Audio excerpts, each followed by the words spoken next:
Good day, everyone.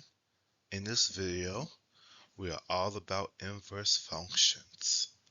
Now, I already posted a video of inverse functions for you to have looked at and practice with.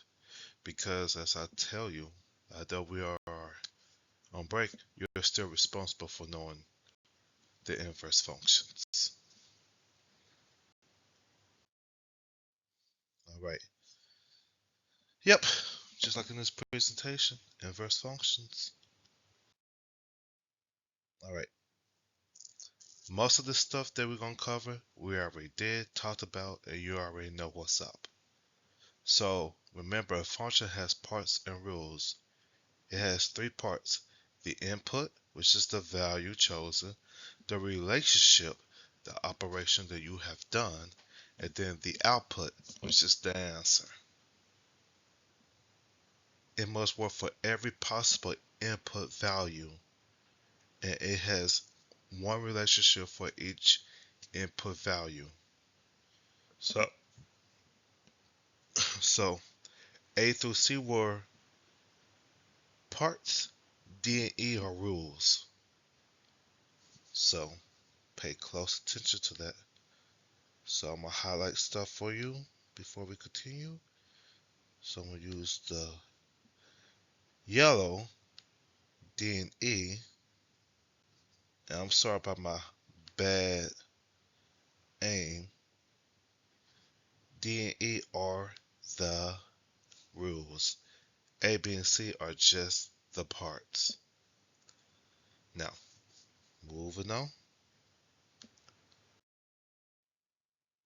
So let's go ahead and further review of the function. So in this video, it's me saying the same thing over and over and over again, but it's done in different ways. So those facts and rules, that's one way of doing it. But now, the more adult, mature way of describing a function.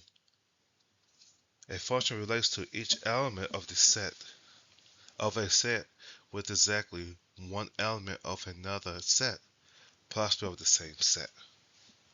So remember, this definition is what I am testing you for. So here's a beautiful example. So you have the elements inside the set of x and y, and this is a function because every x element is going to a y element. Now, it's okay for two different elements of x going to the same single element of y. However, you cannot have the same element of x going to different y's. So this works, but the opposite does not work. So again, it's okay for two different x values going to the same y, but you cannot have the same x value going to two different y's. It won't work. So make sure you understand this example, because this is something that I'll be testing you on. Alright, now this is more examples with numbers. As you can see, every element in x is going to a y, and although you had two different x's going to the same y, that's okay. Alright, that is a function. However, this is not a function because you have two elements in x not being used. Every element of x has to be used. And then you have, like I was telling you, you have one x going to different x values. Now these y values were the x values, and this was the y value that phi was, that would have been okay. But this is not okay because every x has to go to a different y value.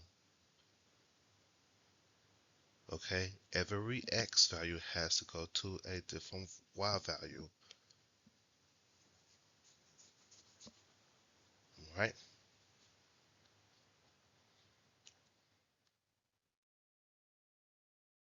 All right. So this is the one thing that I have not did for you. Graphically, graphically, if you could draw a vertical line through a graph, and it touches just once, it is a function. Now, if you look here at this graph right here, you notice that this is not a function because when I draw my vertical line, it touches the graph twice. It only could touch it once. And this is just further example of the same thing I just said. All right. When you have every single x going to every single y value, this is known to be 1, 2, 1. This is a different type of function. So that just means for every x element, there's no x elements, none, going to the same exact y value. And remember, you could have you could have two different elements in x going to the same y. That's fine.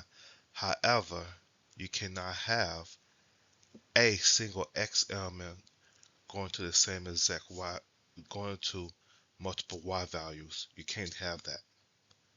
But again, it is okay for different x values. I'm going to repeat this one more time. It is okay for you to have different x values going to one y value or the same y value. However, you cannot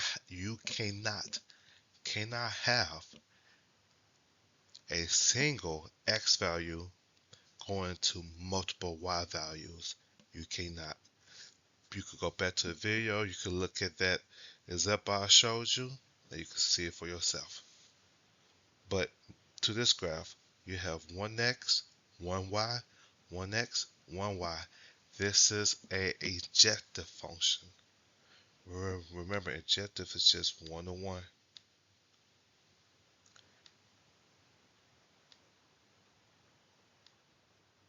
And you know it's hard for me to do this by hand. I swear.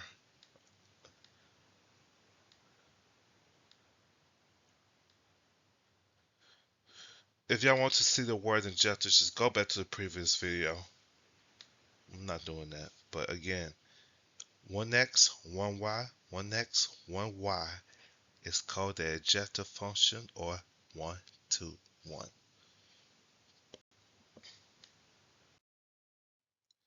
Alright, so bijective, it just means inverse.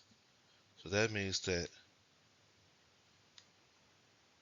it is 1 to 1. This is not 1 to 1. So in short, bijective just means this. Because right now I'm kind of being repetitive. X and Y becomes Y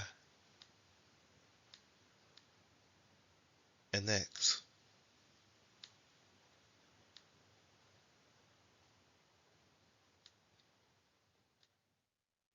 Oh God.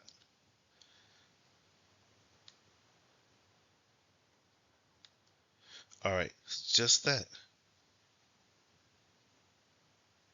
X go to Y, Y go to X. I don't know, what is this tripping for? Exactly just that. And don't forget, if it's bijective, it just means inverse. So for example, y comma 4 The inverse of that is 1 comma 1, 4 comma 1, 2 to 8, 8 to 2, 3 to 12, 12 to 3. Now, I do need to caution you guys on this, because you guys tend to going to get this wrong. So if I was to say negative 3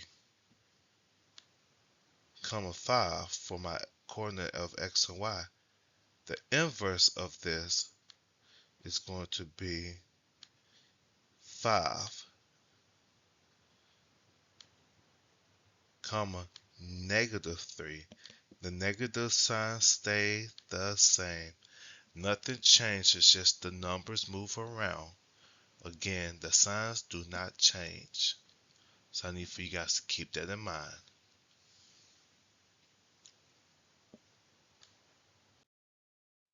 Alright, so let's find the inverse of this particular function. So you guys gotta know the inverse of addition, subtraction, multiplication, division, exponential, logarithmic, square root. So it's just two simple steps. So your first step is switch your x and your y's, and then your next step is just to take your inverses or inverse. It depends how many things you have to undo. Like for example, y equals 2x. That 2x is understood to have multiplication. So the inverse of multiplication is division. And then after that, you should rewrite it. So let's do it. So I switch my x and my y's, and then I take the inverse of it, of 2y, and the inverse of multiplication is division, so 2 becomes 1/2. And then after that, I rewrite it. So y'all listen up. You guys are specifically solving for y. You are specifically solving for y. So it's going to be y equals. Alright? Y equals, of course you see my 3 dots. That means I'm done. I'm over it. We ain't talking about it no more. So, that's that. Alright, let's do another example. And the steps are the same. Switch x and y. Take inverse or inverses, depending on how many inverses you have. And then just rewrite your answer. So I know that I have a plus 3, so my inverse of plus is going to be minus 3. But before I do that, I have to switch my signs. I mean, switch my x and y, because again, I am solving for the y value. Then, of course, I do my inverse because there's 1. And then, after that, I just rewrite it. Y equals x minus 3. That's how you do that. Just like that. It's not a hard lesson. It's pretty easy. So let's do this one. So before you continue, ask yourself how many operations you have that you know you're going to take an inverse of. So why don't you pause the video or just try it for yourself. Again, I know kids don't like to want to get it wrong, but you're going to have to make peace with getting things wrong in order to get it right. So let's do it. So you do this video and then unpause it once you're done.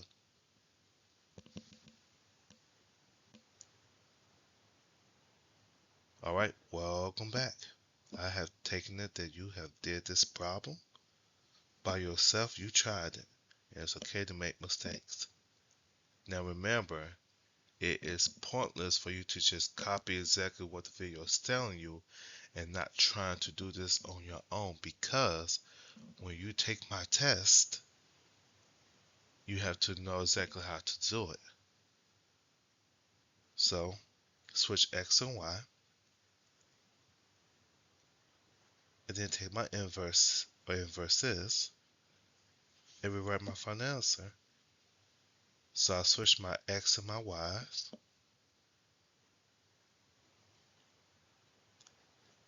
Then I subtract, well, add 3 to both sides because that's my inverse. And then I have to divide by 2.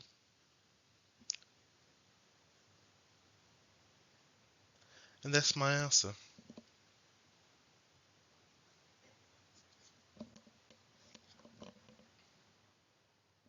Just like that. Alright, why don't you try this one on your own? Just try it. Again, it is pointless to sit there and just copy and paste on my weight. Da, da, da, da, da. Don't do that. Try it first. Try it. Pause the video and talk to me once you finish.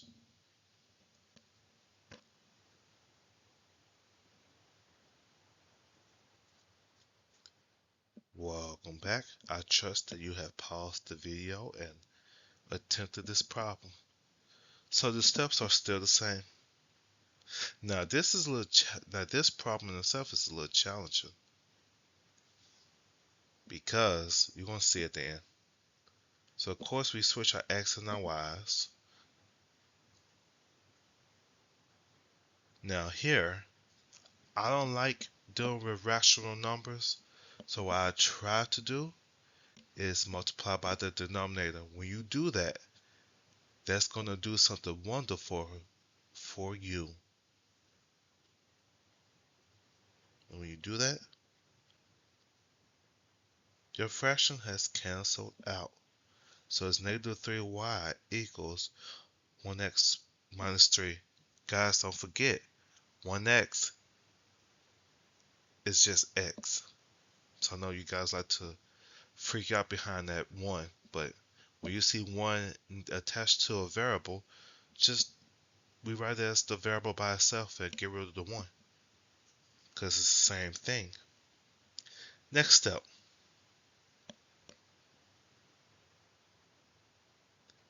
Why do you not just add your 3?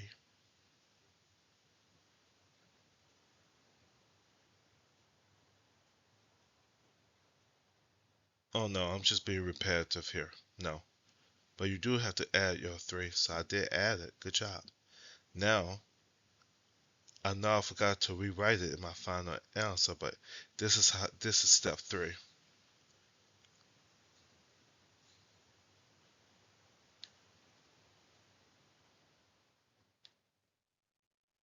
I'm just marking it out because there's no need for it.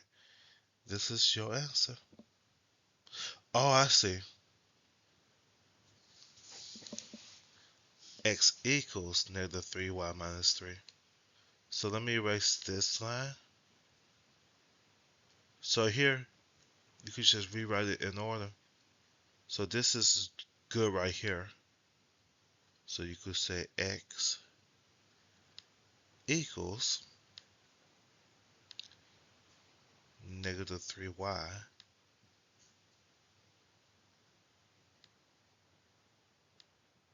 plus 3.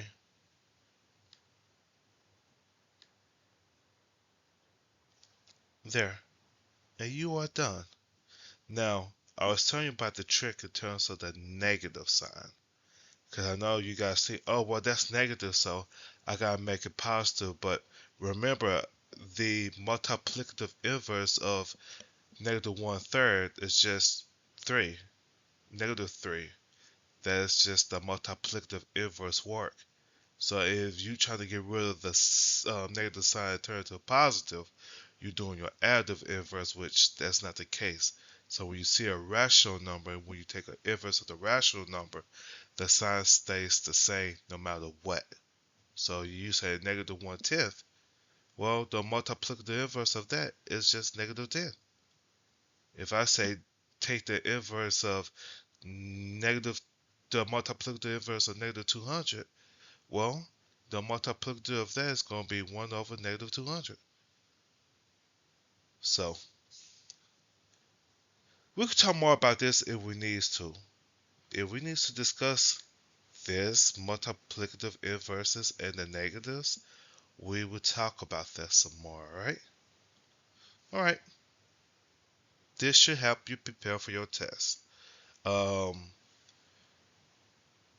your test, you're going to see questions that look very similar to these things, so it's not much of a tricks to be thrown there.